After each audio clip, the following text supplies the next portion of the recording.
के तपाईँहरू अर्काको अधीनमा काम गर्दा गर्दा थाकेर केही नयाँ काम गर्नु पाए हुन्थ्यो भन्ने कुराको खोजीमा हुनुहुन्छ? अथवा अहिले तपाईँले गरेको कामबाट पाउने जुन पारिश्रमिक छ, तलब सुविधा छ, त्यसले तपाईँको चाहिँ जुन दैनिक आवश्यकताहरू हुन्छ, त्यो आवश्यकताहरू परिपूर्ति गर्न सकिरहेको छैन।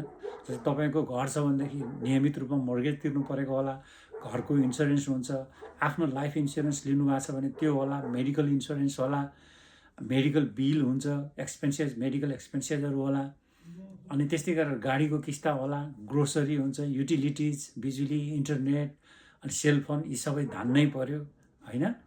अब यहाँको रहनसहन स्ट्यान्डर्ड अनुसार चल्नै पर्यो। यी सबै कुराहरू गर्दाखेरि तपाईँलाई भ्याइ नभई छ, 2 पैसा बचत हुन पनि सकिरहेको छैन। अब त्यसपछि घुम्ने आदि इत्यादि त झन् पढको कुरा भयो। कसैलाई गिफ्ट दिउँ अथवा कहीँ च्यारिटी डोनेसन गरौँ भन्यो भने पनि त्यो आफ्नो क्षमताभन्दा बाहिरको कुरा हुनसक्छ।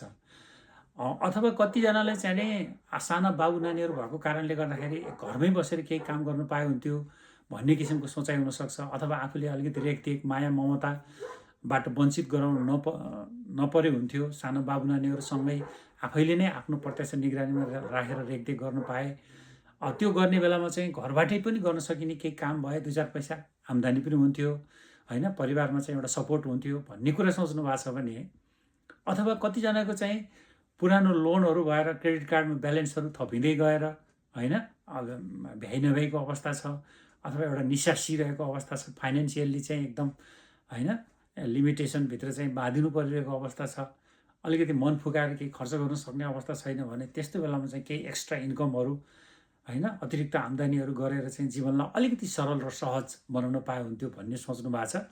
यदि सोच्नु भएको छ भनेदेखि यहाँहरूको लागि चाहिँ यो भिडियो एउटा महत्त्वपूर्ण सन्देश हुनसक्छ। नमस्कार यहाँहरूलाई, म रामप्रसाद गेवाली। मेरो नेपालमा चाहिँ जन्मघर चाहिँ गुल्मी रुरु क्षेत्र गाउँपालिका वार्ड नम्बर 1 हो। मैले रिडी स्कुलमा पढेँ, पाल्पा पढेँ, नेपालगञ्जमा पढेँ, अनि काठमाडौँमा पढेँ। मैले समाजशास्त्र अर्थशास्त्रमा स्नातकोत्तर गरेको छु, कानुनमा स्नातक गरेको छु। 25-30 वर्षभन्दा बढी मैले नेपालमा चाहिँ नि यो लागु पदार्थ, एचआइभी/एड्स, तालिम, ग्रामीण सामुदायिक विकास, मानव अधिकार, मानवीय कानुन, डिजास्टरको क्षेत्रमा मैले यस क्षेत्रमा चाहिँ नि काम गरेँ र मेरो राम्रै थियो। कमाइ यताउता सबै बसाइ मेरो सबै कुरा राम्रै थियो होइन। म पोखरामा यता आउनुभन्दा अगाडि पोखरालाई कार्यक्षेत्र बनाएर गरेको थिएँ। तर अब केटाकेटीको भविष्य भनौँ अथवा आफ्नै पनि केही नयाँ कुराहरू सिकिन्छ, बुझिन्छ, संसारलाई देखिन्छ भन्ने ठानेर चाहिँ म अमेरिकामा 11 वर्षमा अगाडि आएँ। नेपालमा जतिसुकै चाहिँ ठुलो पद होस्, प्रोफेसनल क्यारियर होस् अथवा एकाडेमिक क्यारियर होस्, यहाँ आइसकेपछि सबै कुरा जिरोबाट स्टार्ट गर्नुपर्दो रहेछ। म त्यसको अपवाद भइनँ। मैले पनि त्यस्तै दुःख सङ्घर्षका दिनहरू बिताउँदै बिताउँदै होइन 11 वर्ष बिताएँ होइन। कति छिटो बित्यो जस्तो पनि लाग्छ समय। र मैले सबै किसिमको कामहरू गर्दै गर्दै अनुभव हासिल गरेँ होइन। एउटा जुन भनौँ न बेसिक लेभलको कामहरू, एउटा श्रम बेच्ने कामहरू 8 घन्टा 10 घन्टा त्यो गर्ने क्रममा कहिले खुट्टा दुख्ने, कहिले के हुने यी छँदैछन्। त्यही माथि अब उमेर ढल्किँदै गएपछि यस्ता कामहरू गर्न सकिन्छ त? सक्ने कुरै पनि भएन।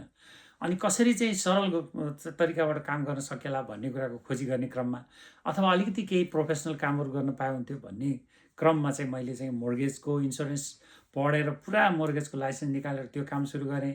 इन्सुरेन्सको कामहरू गर्दैछु, स्टिल गर्दैछु। मैले चाहिँ प्रोपर्टी क्याजुअल्टी लाइफ इन्सुरेन्सको कुराहरू होइन स्टिल गर्दैछु। र यही क्रममा मैले चाहिँ हाम्रो एकजना निमा बहिनीबाट चाहिँ यो ग्लोबल अनलाइन डिजिटल मार्केटिङ बिजनेसको बारेमा मैले थाहा पाएँ। जब मैले यो व्यवसायको थाहा पाएँ, म एकदमै जिज्ञासु बनेर यो व्यवसायमा मैले चाहिँ हात हालेँ। र घरमा बसेर गर्न सकिने रहेछ। यो सोसियल मिडिया प्लेटफर्महरूलाई परिचालन गरेर गर्न सकिने एउटा एट्र्याक्सन मार्केटिङ, संसारको जुनसुकै कुनाबाट जुनसुकै कुनामा पनि गर्न सकिने होइन, पार्ट टाइमबाट सुरु गर्न सकिने।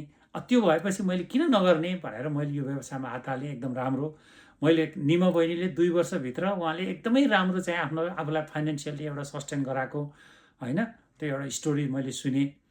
कस्तो एउटा लाइफमा एउटा चेन्ज र ट्रान्सफर्मेसन चाहिँ कसरी हुँदो रहेछ भन्ने कुरा चाहिँ यस्तो थुप्रै केस स्टडीहरू होइन, एउटा यो व्यवसायमा लागेका रोल मोडल इन्टरप्रेनरहरूको कुराहरू सुनेपछि होइन, म चाहिँ यसमा चाहिँ जसरी पनि म पनि भाग लिएर मैले पनि केही गरेर चाहिँ देखाउँछु भनेर म यसमा चाहिँ सामेल भएँ, सहभागी भएँ। र म एउटा एज अ बिजनेस डिजिटल इन्टरप्रेनरको रूपमा चाहिँ म अहिले काम गरिरहेको छु।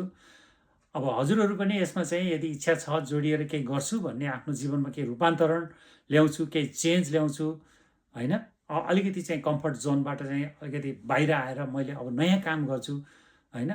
भन्ने यहाँहरूलाई लाग्छ भनेदेखि अब यहाँहरू जोडिन सक्नुहुन्छ। मेरो वेबसाइटमा www.ramgewali.com यहाँले त्यहाँ गएर आफ्नो नाम, इमेल रजिस्टर गरेर त्यहाँ फ्री भिडियो वेबिनार हुन्छ, एउटा फ्री वेबिनार, त्यो हेरेर अगाडि बढ्न सक्नुहुन्छ। र 149 त्यो चाहिँ टोटल्ली रिफन्डेबल, होइन? यदि यहाँहरू बिजनेसमा लाग्न चाहनु भएन भने त्यो 149 रिफन्ड हुन्छ। लाग्न चाहनुभयो भने 149 तिरेर त्यहाँ 8वटा बाँकी भिडियोहरू हेरेर अनि यहाँले डिसाइड गरेर बिजनेसमा चाहिँ अगाडि बढ्न सक्नुहुन्छ। त्यसपछि हामीलाई मेन्टर, कोच, हरेक कुराहरू, भिडियोहरू, इन्स्ट्रक्सन, गाइडलाइन सबै कुराहरू हुन्छ। हामीलाई कुनै चाहिँ एक्स्ट्रा इङ्ग्लिस एकदमै चाहिँ राम्रो हुनुपर्ने, पर्फेक्ट हुनुपर्ने अङ्ग्रेजीमा, अथवा आइटी एक्सपर्ट हुनुपर्ने, त्यस्तो कुनै केही जरुरी हुँदैन। र मजाले चाहिँ हामी काम गर्न सक्छौँ। मात्र गर्ने के त भन्दाखेरि एट्र्याक्सन मार्केटिङ हो, होइन? अरूलाई आकर्षण गर्ने हो, कन्टेन्ट क्रिएट गर्ने हो, सोसियल मिडिया मोबिलाइज गरेर एडभर्टिजमेन्टको कामहरू, होइन, गर्दै, मार्केटिङको कामहरू गर्दै व्यवसायलाई चाहिँ अगाडि बढाएर लैजाने हो। यदि हजुरहरूलाई पनि इच्छा छ भनेदेखि जोडिनुहोस्, आउनुहोस्, हामी थप कुराहरू गर्नेछौँ। कुनै पनि बेला मलाई रिच आउट गर्न सक्नुहुनेछ। हस्, थ्याङ्क यू, धन्यवाद।